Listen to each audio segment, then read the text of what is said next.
या मुंबईमध्ये किती बोलणार तुम्ही? या बाकीच्या या नाही मुंबईमध्ये ही विधानसभा आहे. संयुक्त महाराष्ट्र निर्मितीनंतर हा महाराष्ट्र मिळाला. यशवंतरावांनी हा मंगल कलश दिल्लीहून या मुंबई महाराष्ट्रामध्ये आणला. या संयुक्त महाराष्ट्र लढ्यामध्ये आज मराठी माणसाचा मोठा वाटा आहे. त्याने मराठी माणसाच्या मोठ्या वाट्यामध्ये अध्यक्ष होता, मला थांबू नका, मला पूर्ण करू द्या. गिरणी कामगारांचा मोठा वाटा आहे. आज गिरणी कामगार घरं नाही आहेत, त्यांना नवी मुंबईला 9 लाख रुपये भरून घरं द्यावी लागतात. पंतप्रधान आवास योजनेमध्ये 2.5 लाखामध्ये आपण घरं देतोय.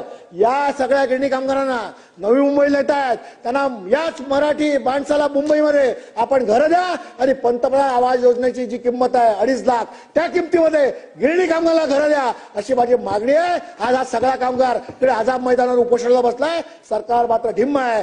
म्हणून माझी आपल्या माध्यमातून सरकारला विनंती आहे की राज्यपालाच्या अभिभाषणात बोलता असताना हा मुद्दा मी उपस्थित केलाय आणि मुख्यमंत्र्यांनी याबाबत गिरणी कामगारांना न्याय द्यावा आणि मराठी माणसाचा टक्का जो घसरतोय तो सावरायचा असेल तर गिरणी कामगारांना घरं देखील याच मुंबई शहरामध्ये द्या अशी माझी मागणी आहे.